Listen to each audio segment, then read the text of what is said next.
Hello everyone, welcome to social science class once again. I am Mrs. Sarita, your SST teacher. Hope you all are fit and fine. Today we will start our new chapter in geography, that is human resources. So watch the video very carefully. Let's start.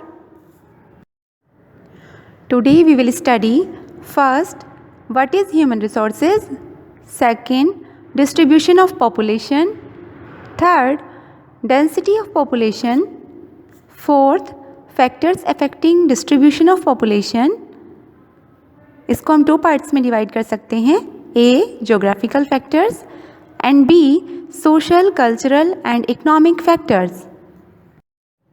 Students, आज हम इस chapter में human resources के बारे में पढ़ेंगे।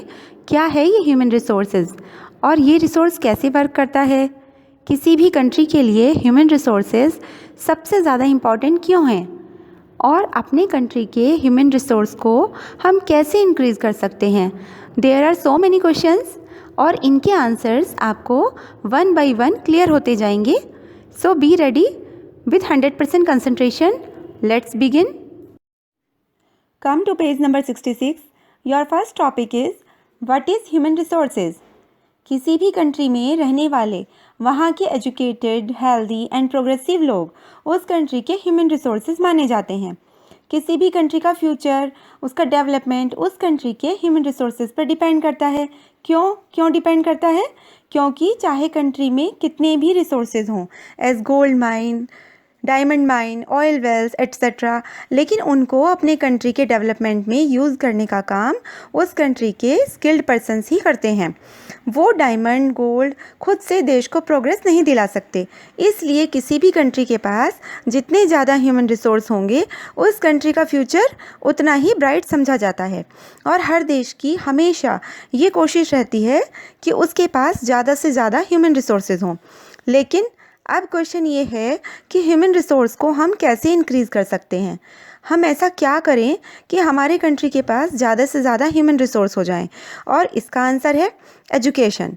Only by education हम human resources को इंक्रीज़ कर सकते हैं। इसका बेस्ट एग्जांपल है जापान। हिरोशिमा और नागासाकी की घटना के बाद जापान बिल्कुल टूट चुका था, लेकिन उसने हार नहीं मानी और अपने कंट्री के लोगों को ज़्यादा से ज़्यादा एजुकेशन प्रोवाइड करा के आज टॉप 10 कंट्रीज़ में खड़ा है। ह्यूमन रिसोर्स की इम्पोर्टेंस को हम इस पॉइंट से भी अच्छी तरह समझ सकते हैं कि 1985 में हमारे देश की गवर्नमेंट ने इसके लिए एक अलग से डिपार्टमेंट बना दिया, अ ministry of human resources development, with a name to improve people's skill. This just show how important people are as a resource for the country. Come to page number 67. Your next topic is distribution of population.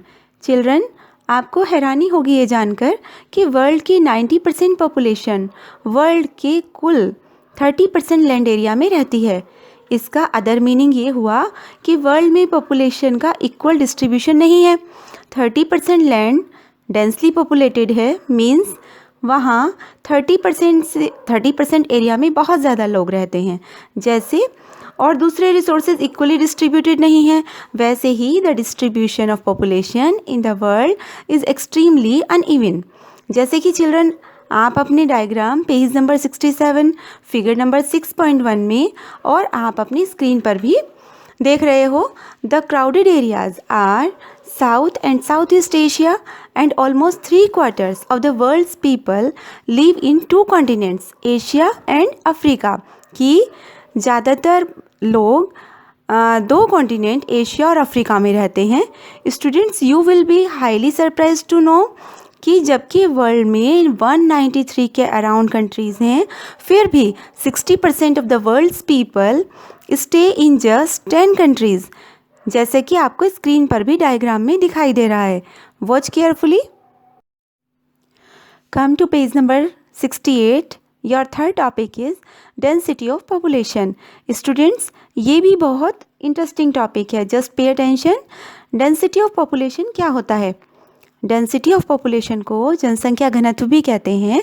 इस term को ठीक से समझकर आप किसी भी country या अपनी सिटी, अपनी लोकेलिटी की भी पॉपुलेशन डेंसिटी जान सकते हो। इसका सीधा सा मीनिंग है कि किसी एरिया में कितनी या किस परसेंटेज में पॉपुलेशन है। अगर हम जानना चाहें कि हमारा इंडिया डेंसली पॉपुलेटेड है या स्पार्सली पॉपुलेटेड है, कि हमारा देश घनी आबादी वाला देश है या कम जनसंख्या वाला, तो हम कैसे पता लगाएंगे? वो हम पॉपुलेशन डेंसिटी को चेक करके देखेंगे। कैसे? इसका फॉर्मूला है population density is equal to total population of the country upon total area of the country, कि जितना हमारा टोटल एरिया है उससे अगर टोटल पॉपुलेशन को डिवाइड कर दिया जाए तो टोटल डेंसिटी, पॉपुलेशन डेंसिटी हमें मालूम हो जाएगी। So the average density of population in the whole world, इसी तरह पूरे होल वर्ल्ड, पूरे विश्व की अगर हम जानना चाहें, वो है is 51 persons per square kilometre, कि पूरे वर्ल्ड में पर स्क्वायर किलोमीटर एरिया में 51 लोग रहते हैं। वहीं साउथ एशिया में पर स्क्वायर किलोमीटर में सबसे ज़्यादा लोग रहते हैं, और इसके बाद सेकंड नंबर पे east and south east Asia है। अगर हम अपने इंडिया की बात करें तो average density of population in India is 382 persons per square kilometre. Next topic is factors affecting distribution of population. अब क्वेश्चन ये है कि डिस्ट्रीब्यूशन ऑफ पॉपुलेशन में इतना डिफरेंस क्यों है, ये डिस्ट्रीब्यूशन इतना अनइवन क्यों है? स्टूडेंट्स, इसके लिए बहुत से फैक्टर्स जिम्मेदार हैं। इन फैक्टर्स के कारण ही कहीं very high density of population है, कहीं मीडियम और कहीं वेरी लो। आइए इसको समझते हैं कि ये फैक्टर्स कैसे वर्क करते हैं। Just focus. First of all, geographical factors. Geographical factors means भौगोलिक कारण जो नेचर या प्रकृति द्वारा बनाए गए हैं। इसमें हम कुछ नहीं कर सकते, ये प्राकृतिक कारण है। अच्छा बच्चों, आप एक बात बताइए कि क्या पूरे वर्ल्ड में एक समान लैंड है? क्या एक जैसी क्लाइमेट है या फिर सब जगह एक जैसे मिनरल्स मिलते हैं? आंसर है नो, नहीं। पूरे विश्व में सब जगह अलग अलग जोग्राफिकल कंडीशन है। यही रीज़न है कि जहाँ लोगों को फेवरेबल कंडीशन दिखाई देती है, सब लोग वहीं रहना पसंद करते हैं। For example, topography. Topography means type of land. तो जहाँ प्लेन एरिया होगा या रिवर्स के आसपास ज़्यादा लोग रहना पसंद करते हैं। इसका सबसे बड़ा एग्जाम्पल है कि हमारी जितनी भी सिविलाइजेशंस या सभ्यताएं हुई हैं, वो सब प्लेन एरिया व रिवर बैंक्स पर ही डेवलप हुई हैं। सेकंड है क्लाइमेट। इसी तरह हम एक्सट्रीम क्लाइमेट को अवॉइड करते हैं। मीन्स हम ना बहुत ज़्यादा ठंडा पोलर रीजन्स में रहना पसंद करेंगे और ना ही बहुत ज़्यादा गर्म या जैसे सहारा डेजर्ट में रहना चाहेंगे। तो जहाँ मॉडरेट या सामान्य क्लाइमेट होगी, हम वहीं रहना पसंद करेंगे। ये भी एक फैक्टर, जोग्राफिकल फैक्टर है। Third, soil. जहाँ फर्टाइल सॉइल होगी, जो एग्रीकल्चर के लिए सुटेबल हो, जहाँ ज़्यादा से ज़्यादा खेतों में प्रोडक्शन हो, वहाँ लोग ज़्यादा रहना पसंद करते हैं कंपैरिजन टू बैरन लैंड। बंजर भूमि में कोई भी जाना पसंद नहीं करता। Number 4, water. People refer to live in the areas where fresh water is easily available with comparison to desert area, कि साफ़ पानी जहाँ होगा वहीं लोग रहना चाहेंगे, क्योंकि एक बार को हम भोजन के बिना रह सकते हैं पर साफ़ पानी के बिना नहीं रह सकते। फिफ्थ वन है minerals. Areas with minerals deposits are more populated. Means चाहे बाकी सभी फैक्टर्स कैसे भी हों या ना हों, लेकिन अगर कोई एरिया मिनरल्स डिपॉजिट एरिया है तो automatically highly density populated area होता है। फॉर एग्जांपल, साउथ अफ्रीका में डायमंड माइंस होने से और मिडिल ईस्ट या गल्फ कंट्रीज़ में ऑयल वेल मिलने से वहाँ पर बहुत सारे लोग सेटल हुए हैं और वो वाला एरिया काफ़ी पॉपुलेटेड एरिया के रूप में डेवलप हुआ है। नेक्स्ट फैक्टर्स आते हैं social, cultural and economic factors. First, social factors. Areas of better housing, education and health facilities are more densely populated, कि जहाँ पर स्वास्थ्य, शिक्षा, रहने की बेटर सुविधाएं होती हैं, वहाँ ज़्यादा लोग रहते हैं। For example Pune.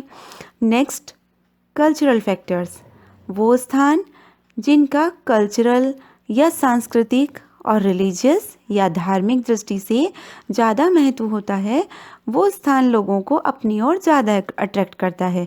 वहाँ पर लाखों की संख्या में लोग जाते हैं। For example Varanasi, Haridwar, Jerusalem, Vatican city in Rome, etcetera. The last one is economic factors. Students, जैसा कि हमने लास्ट चैप्टर में भी आपसे डिस्कस किया था कि वो प्लेसेस जहाँ एम्प्लॉयमेंट अपॉर्चुनिटीज़ होती हैं, बड़ी बड़ी इंडस्ट्रीज़ होती हैं, वो एरिया बहुत तेज़ी से प्रोग्रेस करता है। हमने आपको जमशेदपुर के बारे में बताया था लास्ट चैप्टर में। And Osaka in Japan and Mumbai in India are two densely populated areas. Students, here we have completed the first part of this chapter. Hope you have understood it properly. So watch the video very carefully as it would improve your knowledge. See you soon in the second part of this chapter. Take care. Thank you.